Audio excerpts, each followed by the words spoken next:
Thank you for browsing page 121. Today's video is going to be about a 6th level magic user spell, Stone to Flesh. I've done the entire week on how things can turn your character to stone. Now we're going to see how you get back. So Stone to Flesh, it's an alteration spell, it's reversible. Ranges are level 6, range is 10 feet per level. So minimum level or range is going to be 120 feet. You have to be 12th level to cast this spell. Components are verbal somatic material. Casting time is 6 segments. Duration is permanent. Area of effect 1 creature, and saving throw is special.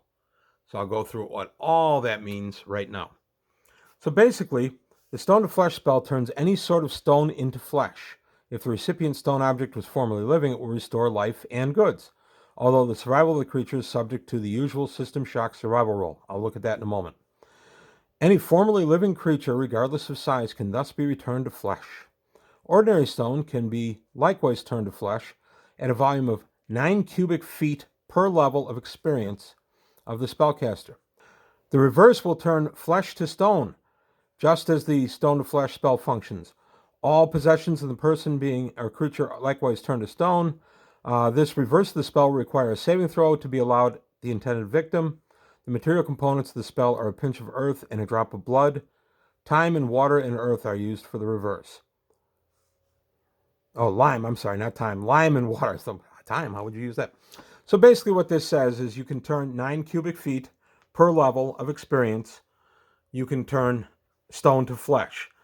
What this spell does, and in my opinion kind of brings us back to D&D's wargame roots, is you can go up to, for instance, a castle wall. You need to breach the castle wall. You don't even have to go up to it. It's 10 feet per level, so you can stand 120 feet away. Cast the spell on the castle wall. The wall turns to flesh, will sag and collapse under its own weight, and now you have a rather gross breach of the wall.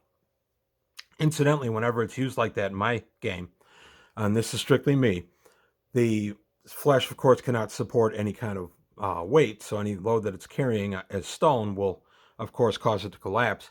But the flesh itself, because it's just flesh with no circulatory system, anything to keep it fresh, if you will, I rule that the flesh begins to rot almost immediately.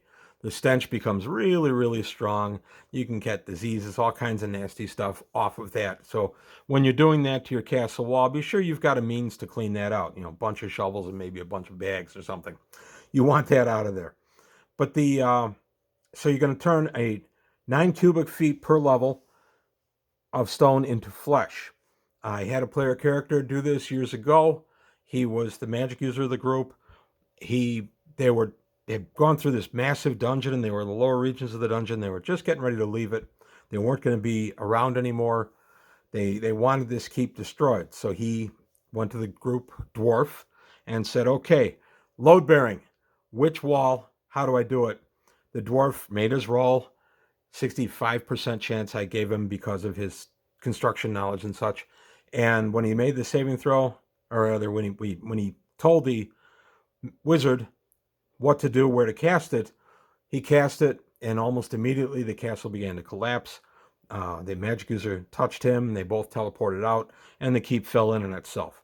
That could be a lot of fun. I did have them get coated with a bunch of gross pudding from the skin, just because it was from the flesh, rather, just because that was kind of fun, and it was a nonsuch that I just did just for fun. You can take someone who's been turned to stone by any of the other means that I've talked about earlier this week, and you can restore them to flesh. Or you can take somebody and turn them to stone. That's pretty interesting. If you think about it, if you have a fire giant attacking you and you're just a magic user and you're not too sure you're going to be able to beat this guy, this is one way to do it. You're 12th level. You cast the stone to flesh, turn the guy, he fails the saving throw, you turn the guy into stone. You're casting the reverse, rather, flesh to stone. He fails the saving throw, he turns to stone. You now have a stone fire giant, which is kind of fun. The other thing that I had this used one time, and I had to really think about this ruling, was an earth elemental. An earth elemental had attacked, and he was not stone per se, he was earth. But I had said in my description of him that there was quite a bit of stone in his makeup. So the player character said, hey, I've got a stone to flesh. I'm going to turn the earth elemental to flesh. I thought it was a pretty cool idea. I said, okay, there's enough stone there. You can make this happen. The earth elemental failed his saving throw, and I ruled that because it was now a flesh elemental for all purposes, I ruled that the earth elemental spirit that was inhabiting the body was immediately shunted back to the elemental plane of earth, and the elemental then just sagged down into a really disgusting pile of pudding, and that was the end of that particular monster. So I thought it was a neat use. Don't know that I would always allow that, but I thought it was kind of a neat use. Now we're going to take a look at the magic user spell, the 6th level spell, as described in the Dungeon Master's Guide. So I'll get my DMG over here. Whoops. There's my DMG. And there we have Stone to Flesh. Right there. Stone to Flesh. In casting the spell on a stone block, the magic user can cause the area of effect to be cylindrical if so desired. So a passage can thus be made. Maximum diameter is 3 feet. Minimum is 1 foot. So that's kind of interesting too. Again, you better have some shovels to cart away the flesh that you just bored in. And again, it better not be a load-bearing area of the wall, but still kind of an interesting use for it. Now we're going to take a look at Constitution checks. This is your system shock survival. The spell says you have to make a system shock, but it doesn't actually say if you have to make a shock when you first turn to stone or just when you turn back to flesh. We actually used to play it both ways. If you would turn to stone, you had to make system shock. Nobody would know. I, as the DM, would note it and then keep it quiet about it. The player character could be dead. You don't know. And then we would roll again. So he survived the first one. Now we roll again on when he's turned from stone back to flesh, and we roll again, and see if he made that particular saving throw. That was pretty interesting, but I thought that was a little harsh. If you have somebody out there who, for whatever reason, only has, for instance, a 12 Constitution, they've got an 80% chance of surviving, which is really good, except you got to make 2 checks the way we were doing it. One when you turn to stone and one when you turn back to flesh. We changed it. We made it that if he was fortunate enough to get turned back to flesh, it would just be 1 survival check to make sure that he survived the transition from stone to flesh. So if you look here, if you get to the fighter stuff, you say your 16 Constitution, it's 95%. All the way to an 18 Constitution, you got a 99% chance of survival. I always found it interesting, by the way, that there's a system shock revival and a resurrection survival, and they're 2 totally separate tables. I think it's kind of neat.